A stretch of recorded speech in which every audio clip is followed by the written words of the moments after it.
সেজন্য চলে আসবেন টিকটক আইডিতে। টিকটক আইডিতে আসার পর এখানে আপনার উপরে যে অপশনটি রয়েছে 3 ডট এখানে একটি ক্লিক করে দেবেন। ক্লিক করার পর এরকম একটি অপশন চলে আসবে। নিচের দিকে দেখতে পারবেন সেটিং অ্যান্ড প্রাইভেসি, এখানে একটি ক্লিক করে দেবেন। ক্লিক করার পর এরকম একটি অপশন চলে আসবে। এখানে আপনার উপরের দিকে দেখতে পারবেন অ্যাকাউন্ট লেখা রয়েছে। এই অ্যাকাউন্টে আপনারা একটি ক্লিক করে দিবেন।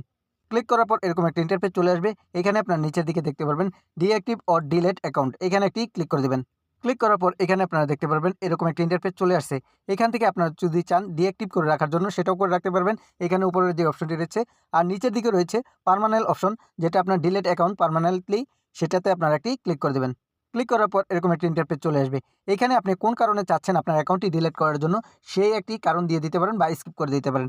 এখানে আমি একটি অপশন দিয়ে দিচ্ছি, আপনারা সেই অপশনটিও দিতে পারেন।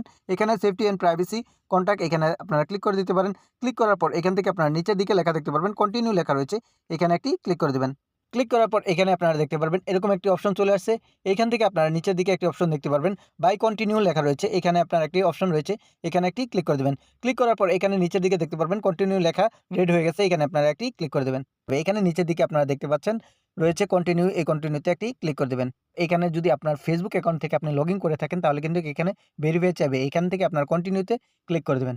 কন্টিনিউতে ক্লিক করার পর এখানে আপনারা দেখতে পারবেন ডিলিট অ্যাকাউন্ট লেখা রয়েছে, এখানে আপনারা একটি ক্লিক করে দেবেন। ক্লিক করার পর এখানে আপনারা কনফার্ম করার জন্য আবার ডিলিট অপশন আপনারা একটি ক্লিক করে দেবেন।